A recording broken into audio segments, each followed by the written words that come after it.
Hello दोस्तों। आशा करता हूँ कि आप सभी लोग स्वस्थ होंगे और आपकी तैयारी ज़बरदस्त तरीके से चल रही होगी।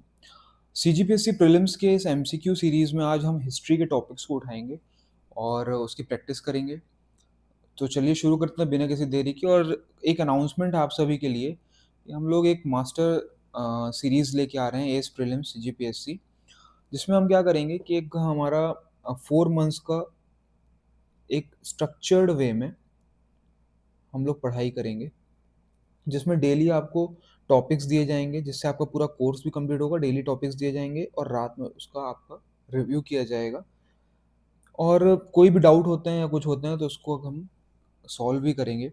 तो ये बहुत ही अच्छा आपका अपॉर्च्युनिटीज़ है। अगर आप जॉइन करना चाहते हैं तो डिस्क्रिप्शन बॉक्स में इसकी लिंक आपको दे दी गई है। आप ज़रूर उसको चेकआउट कर सकते हैं। तो चलिए शुरू करते हैं आज के अपने पहले क्वेश्चन पे। पहला क्वेश्चन है, which of the following indicates the correct chronological order of events in modern India history. तो करेक्ट हमको क्रोनोलॉजिकल ऑर्डर बताना है इसमें। पहला क्या आ रहा है कि partition of Bengal, formation of Muslim League, Jallianwala Bagh massacre and non corporation movement. तो कौन इसमें पहले हुआ हमको बताना है कि पहले क्या हुआ, फिर उसके बाद क्या हुआ, फिर उसके बाद क्या हुआ। फिर उसके बाद हम थोड़े इन चीज़ों के बारे में भी जानेंगे। तो आप इसको अटेम्प्ट करिए, क्या पहले हुआ क्या पहले हुआ। तो देखिए, इसका करेक्ट आंसर है A, partition of Bengal. Partition of Bengal जो है वो आपको देखने को मिलेगा 1905 में। ठीक है। फॉर्मेशन ऑफ मुस्लिम लीग आपको देखने को मिलेगा 1906 में। जलियांवाला मैसेकर 1919। और नॉन कॉपरेशन मूवमेंट जो है वो 1920 से लेके 1922 तक होता है। ठीक है। पार्टीशन ऑफ बंगाल की अगर हम बात करें तो लॉर्ड कर्जन ने इसको, पार्टीशन ऑफ बंगाल की अगर हम बात करें, है ना, तो ये किसने अनाउंस किया था? लॉर्ड कर्जन ने। ठीक है। ऑफिशियल रीजन इसका क्या रहा, है ना? एक तो बोल रहे थे कि उनने बोला कि एडमिनिस्ट्रेटिव एडमिनिस्ट्रेटिव कन्वीनियंस के लिए, है ना। लेकिन मेन मोटिव क्या था इनका? मोटिव ये था कि divide and rule, divide Hindu and Muslims को, राइट। तो इससे क्या हुआ, एक फिर हवा उठी और स्वदेशी और बॉयकॉट मूवमेंट्स चालू हुए। इसी कारण से 1911 में एनल्ड कर दिया गया इसको। क्या कर दिया गया? एनल्ड कर दिया गया। ठीक है। तो पार्टीशन ऑफ बंगाल एनल्ड हो गया था 1919 में। फॉर्मेशन ऑफ मुस्लिम लीग जो 1906 में बना, वो ढाका में बना। ठीक है। इसका एम क्या था? एम इसका था कि मुस्लिम के पॉलिटिकल राइट्स और उसके इंटरेस्ट को प्रोटेक्ट करना। और लेटर यही पाकिस्तान की डिमांड, पाकिस्तान बनाने की डिमांड भी इसी मुस्लिम लीग ने उठाया था। जलियांवाला बाग मैसेकर की बात करते हैं अगर हम, तो ये 13 अप्रैल 1919 अमृतसर में हुआ। सबको पता है जनरल डायर ने फायरिंग कराया था ऐसे लोगों के ऊपर जो अनआर्म्ड थे, ऐसे क्राउड जो रॉलेट एक्ट को प्रोटेस्ट कर रहे थे। ठीक है।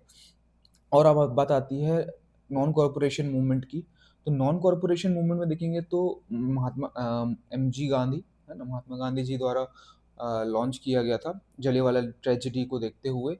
और रेजिस्ट किया था ब्रिटिश रूल को और उनके स्कूल्स को, ऑफिसर्स को, कोर्ट्स को, फॉरेन कोर्ट्स को, ये सब चीज़ों को बॉयकॉट करने की बात चालू हुई, है ना। चौरा चौरी इंसिडेंट के बाद, आपको सबको पता है कि चौरा चौरी इंसिडेंट के बाद ये मूवमेंट विड्रॉ कर लिया गया था और मास पार्टिसिपेशन हमको देखने को मिला। तो करेक्ट आंसर आप यहाँ पे देख पाते हो कि क्रोनोलॉजिकल ऑर्डर हम यहाँ डिस्कस कर लिया है। चलिए नेक्स्ट क्वेश्चन हम देख लेते हैं। Consider the following statement regarding Rowlatt act. Rowlatt satyagraha के लिए 1919 में जो हुआ उसके लिए क्या सही है क्या गलत है ये देखना है हमको। The Rowlatt act was based on the recommendation of sedition committee headed by sir Sydney Rowlatt. Mahatma Gandhi called for national हड़ताल to protest against Rowlatt Act. Which of the statement is given correct? तो देखा जाए तो इसमें क्या है सही answer, आप इसको चूज करिए। तो इसका सही आंसर है बोथ ए एंड सी। हम यहाँ पे देख लेते हैं कि रॉलेट एक्ट जो है ना वो पास किया था ब्रिटिश गवर्नमेंट ने, है ना। सर कितने किया था? सिडनी रॉलेट के द्वारा किया गया था, उसके रिकमेंडेशंस के द्वारा किया गया था। इसमें गवर्नमेंट को पावर मिलती है। क्या पावर मिलती है? सॉरी, हाँ, गवर्नमेंट को पावर मिलती है कि वो अरेस्ट कर सकता है और डिटेन कर सकते हैं, है ना। पीपल को विदाउट ट्रायल, राइट, कैसे विदाउट ट्रायल, सेंसर कर सकता है प्रेस को, और क्या कर सकता है, censor the press and try political cases without jury, political cases चला देगा जूरी के बिना, विदाउट जूरी। तो ये रीजंस थे, ये सब रॉलेट एक्ट के थ्रू आ रहा था, इसलिए प्रोटेस्ट हो रहे थे, और महात्मा गांधी जी द्वारा भी बहुत ज़्यादा इसका अपोज किया गया, ठीक है। और इस अपोज के कारण आपको जलियांवाला बाग मैसेकर देखने को मिलेगा। चलिए नेक्स्ट क्वेश्चन हम देख रहे हैं यहाँ पे आपका, consider the following statement regarding Vijayanagar Empire. The Vijayanagar Empire was founded by Harihara and Bukka in 14th century. The Battle of Talikot in 1565 led to the decline of Vijayanagar Empire. So which of the statement given is are correct or not? तो कौन से correct हैं कौन से नहीं है, इसको आप अटेम्प्ट करिए, फिर इसके बाद हम डिस्कस करेंगे। तो करेक्ट आंसर है इसका, जैसे कि आप देख रहे हो, ये विजयनगर एम्पायर है, ये एरिया जो आपको दिख रहा है ये पूरा, ये विजयनगर एम्पायर हुआ करता था उस समय। तो करेक्ट आंसर है बोथ 1 एंड 2, उसके करेक्ट है। हरिहर बुक्का नहीं, इसके फाउंडर थे, है ना, founder under the guidance of saint Vidya Narayan, किसके द्वारा, सेंट विदय नारायण, विद्या विदरण्य विदरण्य विदरण्य, ठीक है ना। तो सेंट विदयरण्य जो है उनके गाइडेंस में फाउंड हुआ, कैपिटल इसका विजयनगर था, ठीक है।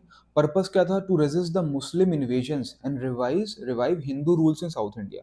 तो मुस्लिम इन्वेजन्स को, है ना, मुस्लिम इन्वेजन्स को खत्म करना और हिंदू राष्ट्र बनाना, ठीक है, ये पर्पस था। इसका पीक हमको देखने को मिलेगा तो राजा कृष्ण देव राय थे 1509 टू 1529 सीई, है ना, राजा कौन था, कृष्ण देव राय, वहां पे आपको देखने को मिलेगा पीक था, okay. Prosperity, strong administration, literature और आर्ट, उस सब चीज़ों के लिए जाना जाता था, ठीक है। गोल्डन एज ऑफ विजयनगर इसको कहा गया, ठीक है। बात आती है बैटल ऑफ तालीकोट की, तो battle of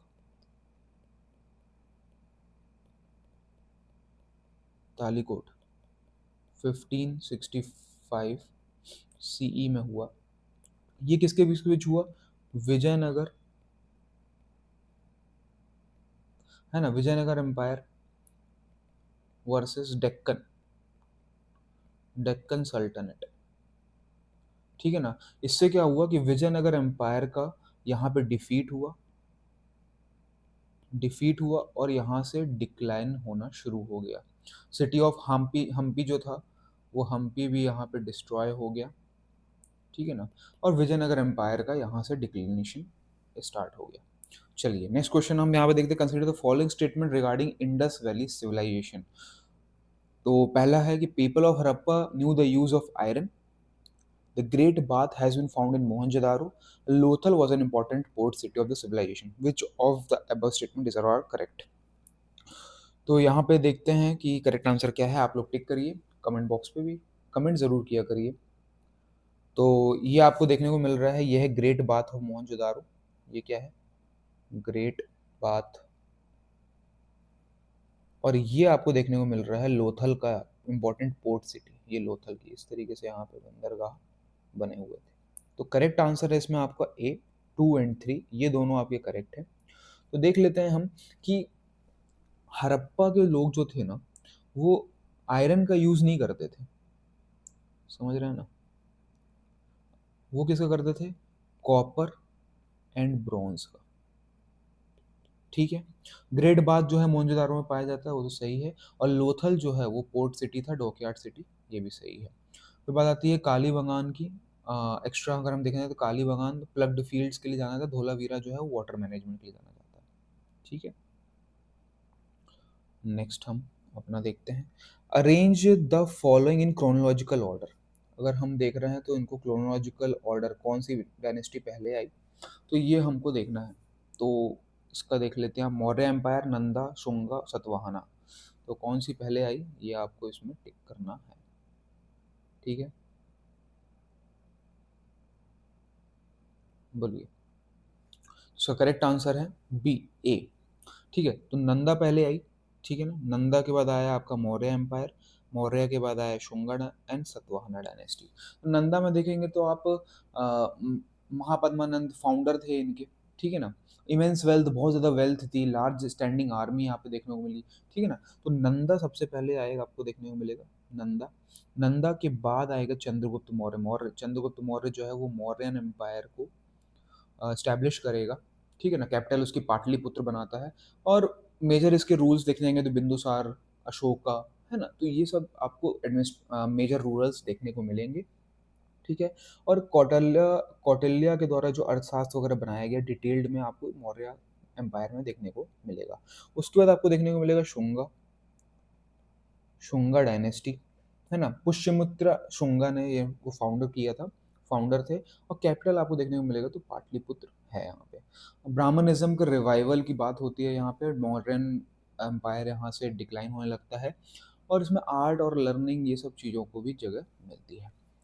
Satavahana dynasty last है, ठीक है ना, इसमें सिमुका सतवाहना जो है इसके फाउंडर हैं, तो ये आपको देखने को मिलेगा, ठीक है। चलिए, तो नेक्स्ट क्वेश्चन की तरफ बढ़ते हैं हम। हमको बुद्धिस्ट काउंसिल्स इसमें मैच करना है कि कौन से बुद्धिस्ट काउंसिल्स किसने कराई, ठीक है। तो first Buddhist council, second Buddhist council, third and fourth, इसका करेक्ट मैच है ऑप्शन नंबर बी, ठीक है।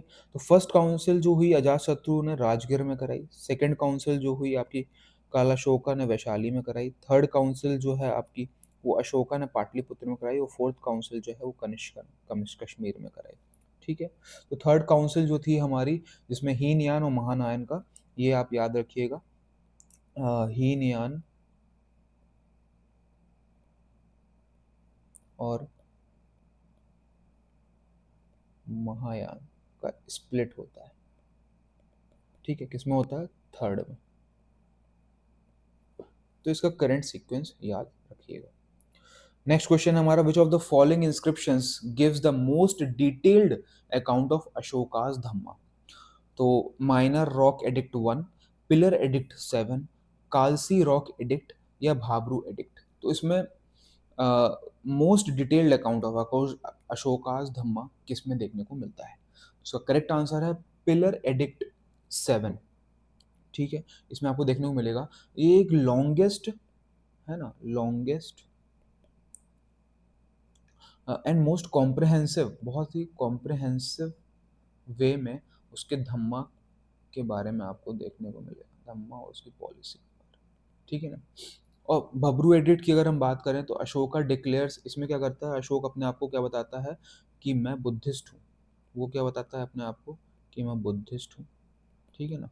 और कालसी की बात करें तो इसमें 14 मेजर रॉक एडिक्ट्स देखने को मिलेंगे, 14 मेजर रॉक एडिक्ट्स देखने को मिलेंगे। तो ये कुछ फैक्ट्स हैं, इसको आप याद रखिएगा। चलिए चलते हैं नेक्स्ट क्वेश्चन की ओर।